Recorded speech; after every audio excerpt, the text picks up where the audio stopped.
Today I'm going to be talking a little bit about a little mini guide to STEM careers. The title of my talk is What Not to Do in Your Early STEM Careers.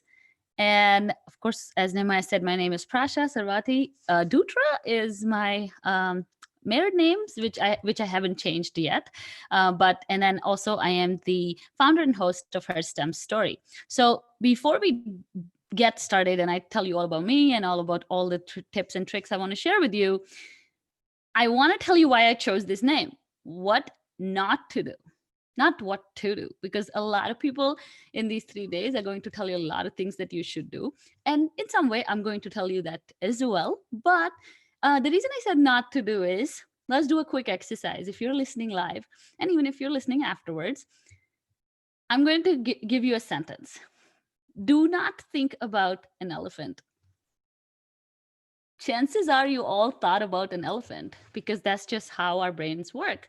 When we say not to do, there is a chance of more retention and more attention. So I'm hoping that just like you thought about the elephant, you will probably pay more attention to the tips that I have to offer. And hopefully this talk will make a lot of sense. So first of all, who am I? And why I get to give you advice. So what is the reason that I am qualified enough to give this talk? First of all, because I have a great and brilliant photographer who can take really good pictures. So in real life, I don't look like this. But I wanted to share this picture, which I think I like it. But anyway, so I am qualified to give you this talk because I have a bachelor's in chemical engineering. I have immigrated to the US by myself from India 7 years ago. I have a master's in mechanical engineering. And for all the grad students out there, for all the undergrads out there, I was hired 1 year before my graduation in a foreign country, which I think is great. And also, I've moved 6 times in 6 years. I am the youngest manager in my plant, and I've doubled my salary in 3 years. And I've mentored 5 people in 5 years. So I think those are great accomplishments from education side as well as from life skills side that make me qualified to give you some advice on STEM careers, especially early STEM careers. Why do I say that? Because I feel like in these 5 years of mentoring different people, a lot of the people that I've interviewed have been millennials or just recent graduates, and I've always seen a lot of things that I've always told them, don't do this, don't do this. And my mentors have told me the same thing too. So this is like a culmination of all that. And hopefully through my college experiences and life experiences, you guys will be able to learn something today. So use the hashtag not to do in STEM if you want to share any bits and pieces from this particular talk, and use at Her STEM Story to tag me in your posts. So this afternoon, I sent a little quick survey to find out on a scale of 1 to 5, how happy are you with your STEM career, education, or journey? So if you can still participate, and I can share those results later on the Slack channel. Go to menti.com and use code 714669 to participate now. And so until now, the people who have participated, this has been the result of it. And so if you can see, the crowd is pretty much divided in half. And so you can see like 38% people are saying that they're just okay. 8% and 8% are saying not happy at all, not happy, somewhat happy, and 8% are saying very happy. So my intention is to take these people and try to give you tips to get all of you to happy, like very happy. And so the result is very, as I said, very obvious that 50% of the audience is not happy with their careers because, again, I don't think, hold on one second. Let me just go back to that slide. So again, the just okay people, I'm counting them in like not happy category because they're just okay, which means they're not really happy. So 50% of the audience is not happy with their STEM career. Let's walk through 6 steps to change that and set you up for a happy STEM career. And again, happiness is it's a different, it's hard to gauge happiness. And so I know a lot of people who have answered are probably not sure what exactly I'm talking about. So let me elaborate on that just real quick. I think happiness means the fact that you really enjoy your career. You're really excited to be where you are in your career. You have a lot of ideas of where you can take your career, and you're hopeful and motivated for the next steps in your career. And when I say career, you don't necessarily have to work in manufacturing like I do, or you don't necessarily have to be a scientist or a technologist or a mathematician.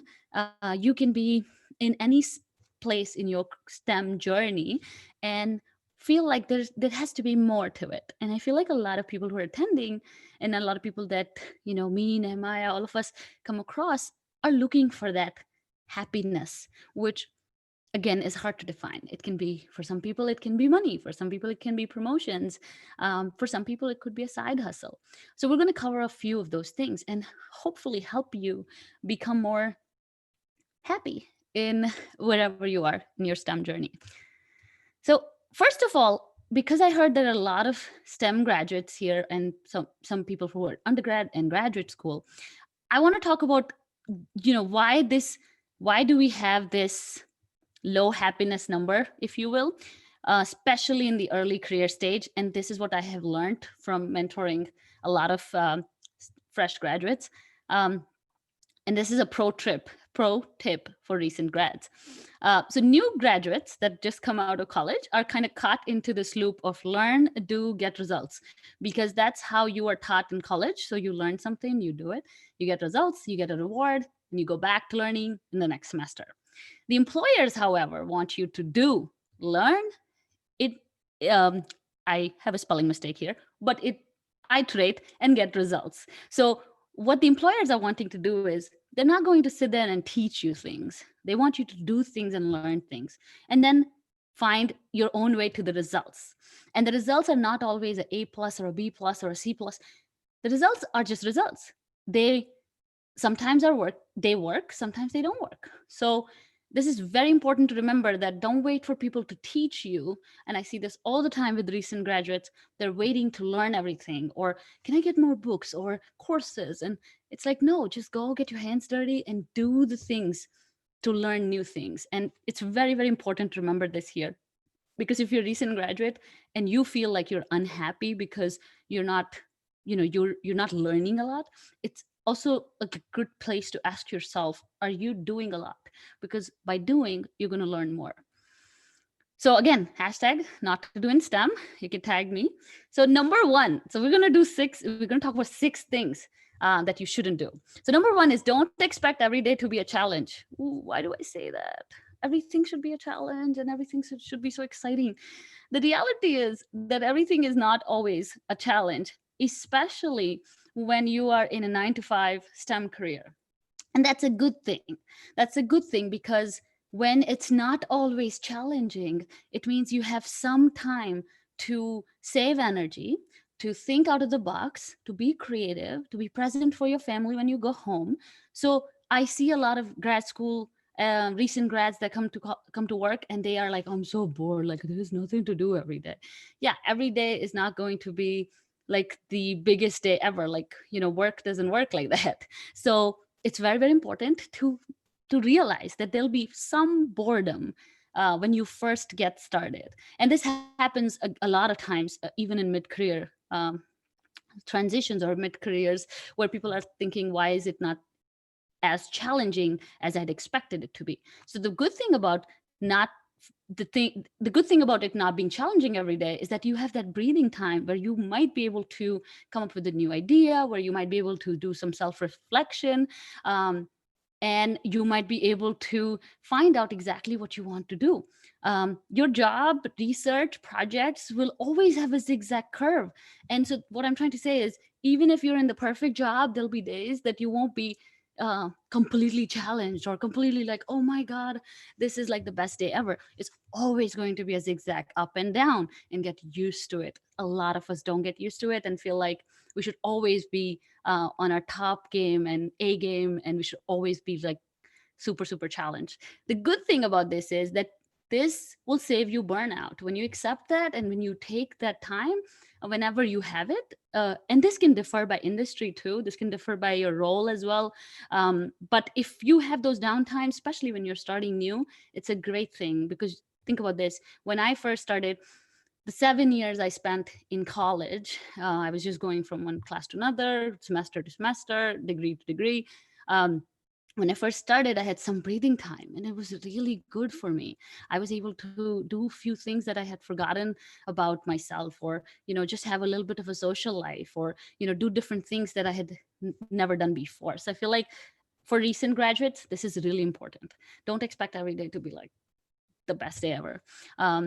Another thing here is also the fact that a lot of us work in support industries. So when people think about STEM in college and growing up, especially even in my case, I wanted to be an astronaut and I never worked hard enough for it. And I didn't become an astronaut. But guess what? Today I make cables for the International Space Station. So I'm contributing to that bigger dream of mankind, but in my own small way. So don't get discouraged if you are not where you thought you'd be, or if it's not as glamorous as you thought it would be. It's really important to also realize that a lot of different things and industries and places and roles work together to make this world go around. And as engineers, or as even any STEM graduates or professionals, we are contributing to a lot of technology, a lot of new things that are coming to the world. So wherever you are, whatever your role is, I always recommend, finding something to be proud of and the real purpose of what you're contributing to. Don't forget to pitch your ideas. Now, what does that mean? You know, I see a lot of people as, again, I'm just taking a lot of inspiration from my mentees. I see a lot of people that want to get promotions and they want to get big projects and they want to be important and they want to make more money. But I don't see a lot of them pitching ideas. I'm a manager and I am looking for solutions all the time, and my managers are looking for solutions all the time, but I don't see people pitching ideas, and that's a problem. So always pitch ideas regularly before expecting promotions. Nobody's going to promote you just because you do the things that are expected of you. They're going to promote you when you do things above and beyond expectation. And so the easiest way to go above and beyond expectations is to pitch your ideas. Any idea that saves money, time, or resources are very important to any organization. I don't care if you work for a industry, for a college, for a lab, for anything, for even as a freelancer. Very, very important to always keep in mind that these money, time, and resources, everyone wants to save it. And it's really important that we start thinking it like that and pitching these different ideas. So I'll give you a quick example. When I first started, they gave me a very mundane job of, you know, taking these paper sheets and filing them, and whatever was on the paper, I was supposed to like change the specifications based on this form that they were giving me, and that's all I was told to do. But within a month I realized that using this paper is adding to the time for the company and for myself, and it's not easy to use. So I started calling IT people and I said, what are our options? What are the tools that are available? Could we automate this? Could we make up software? What are our options? I started calling other plants to see what they do, and within a couple of weeks I had a pitch ready, and I presented it to my boss, and he said, sure, go ahead. If you can manage this, go ahead and do it. And we started on that path and we actually did it. So in every role that I've been in, this has always been one of the biggest reasons for my success, is the fact that I always pitch ideas, and I pitch it to save my time and to save the company's resources and money as well. So when you think like that, you really set yourself apart and you really appear as a leader. This also solves another problem of invisibility. A lot of minorities in STEM are do a lot of work, but a lot of times that work is invisible. We need to make that work visible. I don't know exact study names, but there have been studies which also show that it's not so much the mentorship and the sponsorship and all these different diversity inclusion programs that help minorities than it is to have visibility of work. There is a great audiobook by Mel Robbins called work it out on Audible, and she is coaching some women about their work problems. And she talks about this too, that if you're doing a lot of invisible work, you feel used and you feel like you're not getting promoted.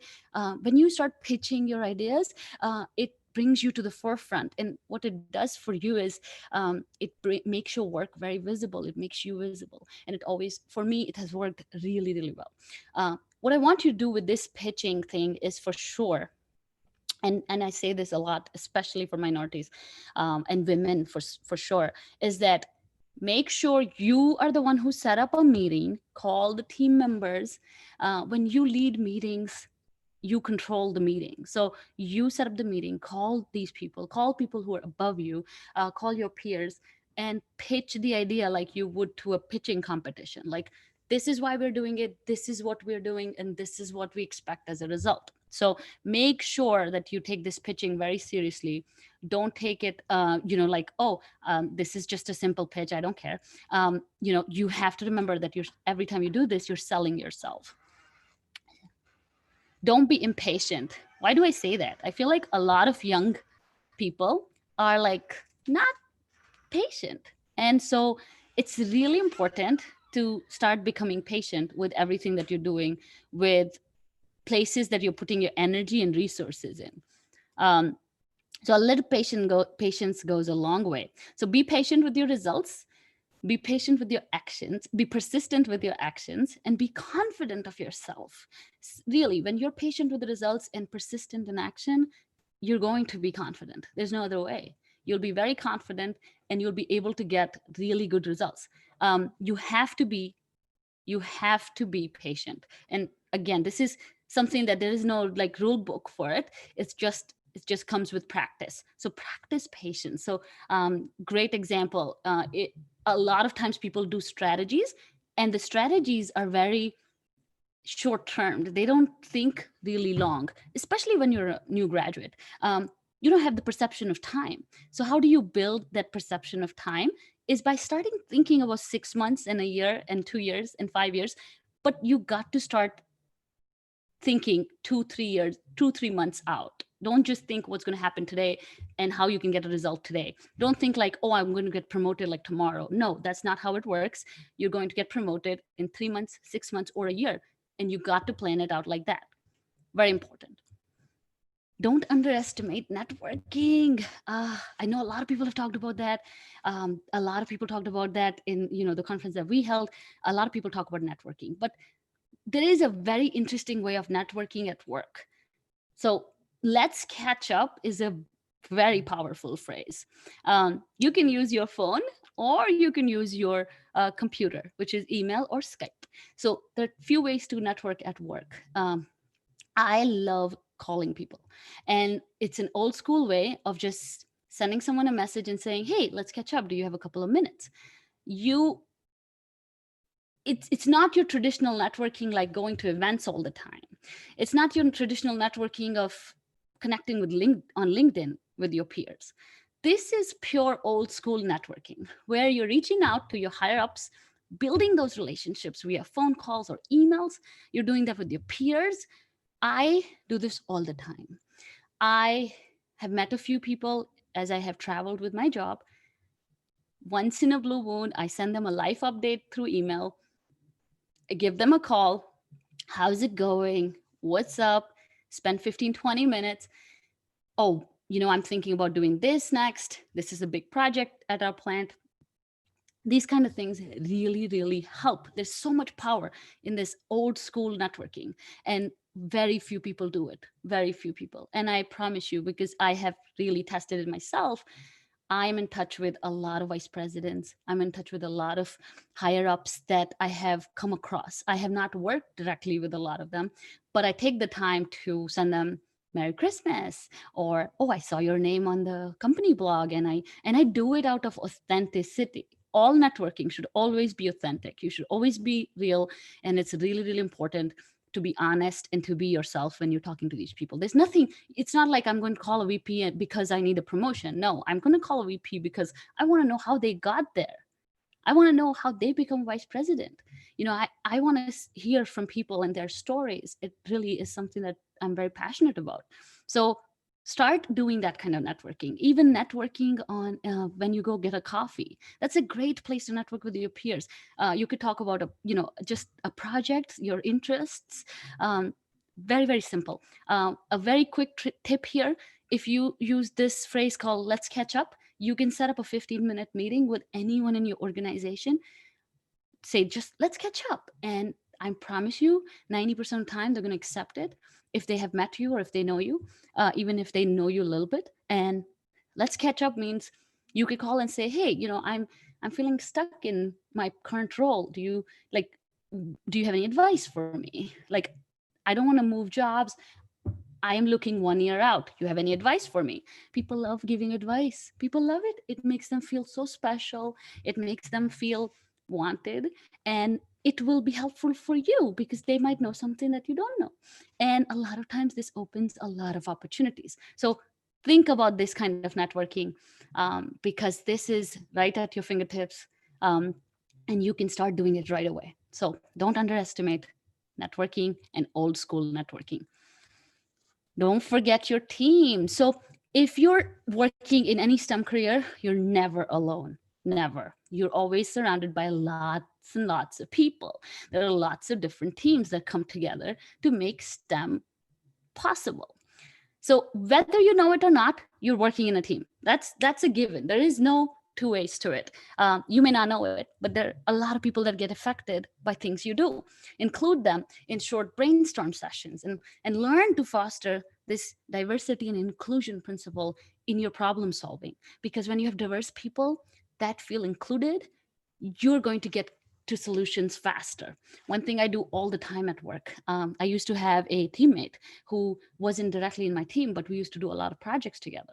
Every Friday from 3 to 4, after everything's kind of slowed down for the week, we would spend 1 hour brainstorming how we would like the plant to progress in 6 months. And it was like really crazy brainstorming, brain dump. We would dump everything on a board, and we would just leave it at that. Some ideas will stuck for a week, some won't.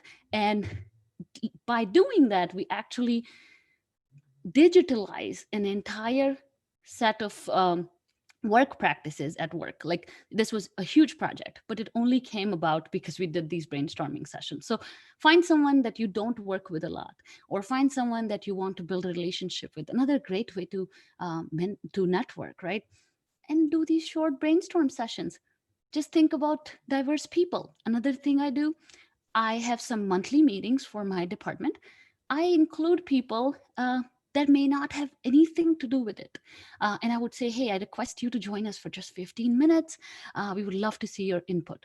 And so in our case, it's like engineering, quality, a few more people, and then I'll call maintenance. And the funny thing is that sometimes these maintenance people would know so much more than all of us together, and they would directly help us to either eliminate some of the things, or to say, hey, I can take care of that, or just help us. So think about that. That's really important. Like, I could literally do an entire talk on that, on how to create interdisciplinary teams, but for this particular session, I think definitely, please don't forget your team. You're not in this alone. Ask questions. A lot of young graduates don't ask questions. They think they're supposed to know everything, and they're going to look stupid if they ask. And trust me, nothing makes employers more mad than you not asking questions. You should ask questions. We want you to ask questions. We want you to do better. We want you to learn more, and we want you to be curious. So if you're not asking questions, the message I'm getting is that you're not curious, or you don't necessarily care as much, or you are not thinking ahead of time, or ahead of the problem. So please ask questions, as many as you can. And really, don't forget your team. Your higher ups are also a part of your team. So again, try to foster that relation too. And then finally, number 6, don't forget that you're unique. Like, you're really, really special. And so don't try to blend in. Please try to be yourself, because this happens all the time. We try to blend in. We try to follow someone else's career trajectory. We try to follow someone else's career path, and we try to be like someone else, and we totally lose ourselves in it. In STEM fields, We need you to be you for better problem solving. And I say this passionately because I work in STEM fields, and I mean in a manufacturing environment where problems are like everywhere, and they are never easy. And so we need you to think out of the box, bring your life skills to use, and be yourself. Don't shut off your other interests that make you unique. So this is another thing we do all the time. We do it a lot in Eastern cultures because, especially where I come from, there's not a lot of time for hobbies, for other interests. There's a lot of education and a lot of schooling. Just to give you a quick example, my schooling in 10th, in after 10th, actually 11th and 12th, um, I used to go to school all the way till like 2 p.m. Then I used to come home and eat lunch. And then at 3 p.m., I would go back to my coaching classes, and I would come home at 10:30 or 11 p.m. Like, I'm not even exaggerating. This is like really true for a lot of kids who grew up in India, in especially in that time where we were all like preparing for these entrance exams. And so that was a tough time. And then Saturday also you have school, and then Sunday you have full day of coaching classes, full day, like 10-hour coaching classes. So you have no time for your interests. And so if you have the opportunity here in the US or other countries, if you have the Saturday off or Sunday off or Saturday, Sunday off, please try to use that to explore your other interests, because those interests are going to make you feel better. You can learn more. You're going to feel more wholesome, and you'll be able to contribute more to your day job too. And I see this because I do Her STEM Story, which is a podcast. And ever since I've started it, I have learned so much about myself, and I have brought more value, I think, to work, because I think I have discovered my own interests and uniqueness through my other interests. And so reflect on your hobbies, activities, or interests that make you unique, and make place for them in your life. It's very important, even if it's 2 hours a week, 1 hour a week, just whatever it is. It's reading, it's cooking. Always use those hobbies or activities as a path to learning and growing, and again, becoming more of you. If you hear any of these big speakers, Tony Robbins, Oprah Winfrey, anyone, they always tell you this life is not about finding a purpose, it's about finding yourself. And you're not going to find yourself if you're stuck in your 9 to 5 and you are not making an effort. The problem is not 9 to 5s. 9 to 5s are amazing. I love 9 to 5 because it pays my bills. It gives me security, me and my family a security. It gives me and my family a house, everything that we've always wanted. It also challenges us, but it also gives me free time to then go and explore my interests and not have to depend on my interests to pay my bills. So 9 to 5s are not bad. It's our fault if we don't make space for things that matter to us, and then we blame it on 9 to 5. So 9 to 5 is not for everyone. Business is also not for everyone. But if you're in the 9 to 5, especially when you're a young graduate, you just got out of college, I know so many of the people that reach out to me always say, I feel so bored, I don't want to do it. I just hope that everything that we just talked about would help you realize that it doesn't have to be that way. There are many, many ways of making this career really wholesome for you. So, just a quick recap. We said, number one, don't expect every day to be challenging. Be comfortable with some mundaneness and use it to avoid exhaustion. Look at it in a positive way. Don't forget to pitch your ideas, pitch projects of all sizes in a professional way, and show the organization that you care. And I hope that you care. And if you don't care about an organization, start looking for an organization that you care about, because that's the only solution when you work for someone that you don't want to work for, is to find someone else. Don't be impatient. Be patient with people, results, progress, and change. All these things take time. Strategy just works in due time. It doesn't work like that. So be patient. Don't underestimate networking. Network with people above you by being interested in their work and stories, like genuinely interested. Don't forget your team. You're never alone in any projects. Remove all communication barriers and create collaboration. One of the best things that I've learned about communicating properly with people is when you meet someone new, and if a new person joins your team, it's always a wonderful question to ask is, what's your preferred form of communication? Sounds like interesting, right? I learned it in an active listening class. And this is so cool because what's your preferred form of communication means you are giving this person a chance to tell them how they like to be communicated to. Some people like phone calls, some people like emails, some people like face to face. And I bet you they will tell you. I have colleagues I've asked this question and they've said, I prefer face to face. So if I have a question, I'm not pestering them over emails or calling them all the time. If I can walk up to them, I'll walk up to them. Or if I send them an email and they didn't reply, I know that that's not their preferred form of communication. It does not release them of all the responsibility. It's just a way of making people feel included, but also to reach to people. Because a lot of times we cannot make those connections because we're using the wrong form of communication. Simple question, what's your preferred form of communication? And it can really do wonders for you. And number 6, don't forget that you're unique. Protect yourself from blending in. This is something my dad used to say, and I seriously live by it. Please protect yourself from blending in. Don't blend in because you're really special, and we really need you in these STEM fields to be your full unique self. And there's a worksheet for you, which you can use like tonight. I will post this link on Slack as well. It's really just 3 things, 3 big takeaways from today's talk. You can fill these up and you could take these actions next week. One of them is 5 ideas that you can pitch at work next week. 3 areas where you can be more patient at work. It can be people, it can be processes, it can be promotions, it can be different things. And then number 3 is 2 executives that you can set up a catch-up call with before 2020, which you can do now and just set it up for 2020 or later in December and be like, hey, I just want to catch up. And if you have any more questions about those calls or any of these, of course, I'll be on the Slack channel to answer that or answer them live if you're here. And then you can connect with me at Her STEM Story on Instagram and Twitter. And you can also check out the show at herstemstory.com. The show is not so much about what we talked about today, but the show is about stories of minorities in science, technology, engineering, and mathematics profession. And I have interviewed 100 plus women so far in 2 years. And this is my passion project. And this is the reason why I'm getting this opportunity to talk to you today. So I'm very grateful to the show. And also to the community that gives me opportunities. So again, thank you so much. That's all I had. Awesome. Y'all put your hands together for Prasha. Together. Awesome. Thank you so much.